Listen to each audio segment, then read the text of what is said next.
നേരെ ഇസ്രയേൽ വ്യോമാക്രമണം. ഗൾഫ് മേഖലയിലെ എണ്ണവാതക കേന്ദ്രങ്ങൾ ലക്ഷ്യം വെക്കുമെന്ന് ഇറാന്റെ മുന്നറിയിപ്പും. ഖത്തറിലെ പ്രധാന വാതക ഹബ്ബായ റാസ് ലഫാൻ കേന്ദ്രത്തിന് നേരെ ഇറാൻ മിസൈൽ തൊടുത്തു. സൗദി അറേബ്യയിലെ എണ്ണ കേന്ദ്രങ്ങൾക്ക് നേരെയും ഇറാൻ മിസൈൽ ആക്രമണം നടത്തി. ഇറാനിലെ ഭരണകൂടത്തെ തകർക്കാനായിട്ടില്ല എന്ന് അമേരിക്ക ഇപ്പോൾ സമ്മതിച്ചിരിക്കുകയാണ്. മധു കൊട്ടാരക്കര ന്യൂജേഴ്സിയിൽ നിന്ന് വിവരങ്ങളുമായി ചേരുകയാണ്. മധു, എണ്ണ കേന്ദ്രങ്ങൾ ലക്ഷ്യമിട്ട് ഇരു രാജ്യങ്ങളും അങ്ങോട്ടും ഇങ്ങോട്ടും ആക്രമണം നടത്തുകയാണ്. ഇപ്പോഴിതാ അത് ഗൾഫ് മേഖലയും വലിയ രീതിയിൽ ബാധിക്കുന്നു. ഗൾഫ് മേഖലയിലെ കേന്ദ്രങ്ങളിലേക്കാണ് ഇറാൻ ലക്ഷ്യമിടുന്നത്. എന്താണ് പശ്ചിമേഷ്യയിലെ സാഹചര്യം? അമേരിക്ക ഇനിയും ഇറാൻ ഭരണകൂടത്തെ തകർക്കാനായിട്ടില്ല എന്ന് സമ്മതിക്കുമ്പോൾ ഇനിയും കുറെ കാലത്തേക്ക് കൂടി യുദ്ധം നീങ്ങുകയാണ് എന്ന സൂചനയാണോ ലഭിക്കുന്നത്? Good morning Gokul, Dilna. പശ്ചിമേഷ്യയിലെ സംഘർഷം അതീവ ഗുരുതരമായ ഒരു ഘട്ടത്തിലേക്കാണ് ഇന്നലെ രാത്രിയിൽ കടന്നിരിക്കുന്നതെന്ന് വേണമെങ്കിൽ പറയാം. ലോകത്തിലെ ഏറ്റവും വലിയ പ്രകൃതിവാതക ശേഖരമായ ഇറാന്റെ സൗത്ത് പാഴ്സ് പാടത്തിന് നേരെ അല്ലെങ്കിൽ അതിന്റെ സമീപ പ്രദേശത്തുമൊക്കെ ഇസ്രായേൽ നടത്തിയ വളരെ ശക്തമായ ആക്രമണത്തിന്റെ തൊട്ടു പിന്നാലെ ഖത്തറിലേക്കും അതുപോലെ സൗദി അറേബ്യയിലേക്കുമൊക്കെ മിസൈലുകൾ തൊടുത്തുവിട്ട് ഇറാനും തിരിച്ചടിച്ചിരിക്കുകയാണ്. ഇത് ആഗോള എണ്ണ വിപണിയിൽ വൻ വിലക്കയറ്റത്തിന് തന്നെ കാരണമാകുകയും ചെയ്തിട്ടുണ്ട്. ഇന്നലെ രാവിലെയാണ് ഇറാന്റെ ഊർജ്ജ മേഖലയുടെ പക്ഷേ നമുക്ക് നട്ടില്ലെന്ന് വേണമെങ്കിൽ പറയാം. ഈ ഗൾഫ് സമുദ്രത്തിലുള്ള സൗത്ത് പാഴ്സ് വാതകപ്പാടത്തിനെ ബന്ധിപ്പിക്കുന്ന പക്ഷേ എണ്ണപ്പാടങ്ങൾക്ക് സമ്പദ് വ്യവസ്ഥയ്ക്ക് നേരെ നടക്കുന്ന ആക്രമണത്തെ അപലപിച്ചുകൊണ്ട് ഗൾഫ് രാഷ്ട്രങ്ങൾ രംഗത്ത് വരികയാണ്. ഇറാൻ ആക്രമണം അവസാനിപ്പിക്കണമെന്ന തരത്തിലുള്ള പ്രതികരണങ്ങൾ വരുന്നു. നയതന്ത്ര ബന്ധം പോലും അവസാനിപ്പിക്കുന്ന നിലയിലേക്ക് പോകുന്നു. ഇനി ഒരു ഇഞ്ച് പോലും അല്ലെങ്കിൽ ഇനിയൊരു ആക്രമണം അത് അനുവദിച്ചുകൂടാ എന്ന നിലയിലേക്ക്, അത് ഇറാന്റെ ഭാഗത്തു നിന്നായാലും ഇസ്രായേലിന്റെ ഭാഗത്തു നിന്നായാലും ഈ സംഘർഷം അവസാനിപ്പിക്കണമെന്ന ഒരു സമ്മർദ്ദം ചെലുത്തുന്ന നിലയിലേക്ക് ഗൾഫ് രാഷ്ട്രങ്ങൾ പോവുകയാണോ? സൗദിയിലെ സാഹചര്യം എന്താണ്? ഗോകുൽ, ദിൽന, ശക്തമായ മിസൈൽ ഡ്രോൺ ആക്രമണ പരമ്പരയാണ് സൗദിക്ക് നേരെ കഴിഞ്ഞ രാത്രിയിൽ ഉണ്ടായത്. 16 ഡ്രോണുകളും 11 മിസൈലുകളും സൗദി പ്രതിരോധ സേന കഴിഞ്ഞ രാത്രി വിജയകരമായി തകർത്തു. പ്രതിരോധ മന്ത്രാലയം പുറത്തുവിട്ട ഏറ്റവും പുതിയ വിവരങ്ങൾ പ്രകാരം തലസ്ഥാന നഗരമായ റിയാദും സാമ്പത്തിക തന്ത്ര പ്രധാന മേഖലയായ കിഴക്കൻ പ്രവിശ്യയും ലക്ഷ്യമിട്ടാണ് ആക്രമണ ശ്രമങ്ങൾ ഉണ്ടായിരിക്കുന്നത്. കഴിഞ്ഞ രാത്രിയെ സംബന്ധിച്ചിടത്തോളം റിയാദിലെ സാഹചര്യമാണ് ഏറ്റവും ഗൗരവം.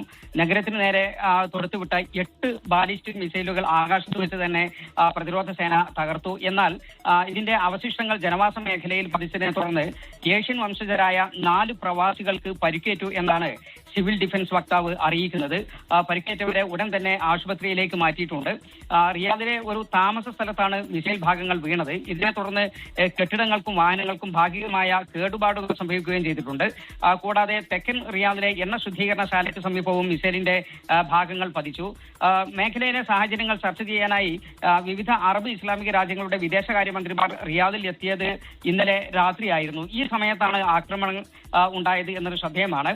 ജോർദാൻ, തുർക്കി, Qatar, Bahrain, UAE, Azerbaijan, Syria തുടങ്ങി പല രാജ്യങ്ങളുടെയും വിദേശകാര്യമന്ത്രിമാർ റിയാദിൽ എത്തിയ സമയത്താണ് ഈ ആക്രമണം ഉണ്ടായത്. അറബ് ഇസ്ലാമിക രാജ്യങ്ങളിലെ വിദേശകാര്യമന്ത്രിമാരുടെ ഈ സമ്മേളനം അല്പം മുമ്പാണ് റിയാദിൽ നടന്നത്. ഏറെ വൈകിയാണ് ഈ യോഗം സമാപിച്ചത്. ഇറാന്റെ ആക്രമണങ്ങൾക്കെതിരെ വളരെ ശക്തമായ പ്രതിഷേധമാണ് യോഗത്തിലുണ്ടായത്. അയൽ രാജ്യങ്ങൾക്ക് നേരെ ഇറാൻ നടത്തുന്ന നീക്കങ്ങൾ അന്താരാഷ്ട്ര നിയമങ്ങളുടെയും കരാറുകളുടെയും ലംഘനമാണ് എന്ന് യോഗത്തിൽ സംസാരിച്ച സൗദി വിദേശകാര്യമന്ത്രി ഫൈസൽ ബിൻ ഫർഹാൻ പറഞ്ഞു. ഈ ആക്രമണങ്ങൾ മുൻകൂട്ടി ആസൂത്രണം ചെയ്തതാണെന്നും മേഖലയിൽ ഭീകര സംഘങ്ങളെ വളർത്തുന്നതും ഭീഷണിപ്പെടുത്തുന്നതും ഇറാന്റെ സ്ഥിരം ശൈലിയാണെന്നും അദ്ദേഹം കുറ്റപ്പെടുത്തി. ഇസ്ലാം മതം പഠിപ്പിക്കുന്ന മൂല്യങ്ങൾക്ക് വിരുദ്ധമാണ് ഇത്തരം ആക്രമണങ്ങൾ എന്ന് മന്ത്രി ഓർമ്മിപ്പിച്ചു. ഇറാന്റെ ആക്രമണങ്ങൾക്കെതിരെ പ്രതികരിക്കാനുള്ള അവകാശം തങ്ങൾക്കുണ്ട്. അയൽ രാജ്യങ്ങളുമായുള്ള മര്യാദ ഇറാൻ ലംഘിച്ചു. ഗൾഫ് രാജ്യങ്ങളുടെ കരുത്തിനെ കുറച്ച് കാണരുത് എന്നും സൗദി വിദേശകാര്യമന്ത്രി ഓർമ്മിപ്പിച്ചു. ഇന്നലെ രാത്രി മറ്റൊരു പ്രധാന ആക്രമണം നീക്കം നടന്നത് സൗദിയുടെ കിഴക്കൻ പ്രവിശ്യയിലാണ്. സൗദിയുടെ ഊർജ്ജ വാതക നിലയങ്ങളെ തകർക്കുക എന്ന ലക്ഷ്യത്തോടെയാണ് ഇവിടെ ആക്രമണം ഉണ്ടായത്.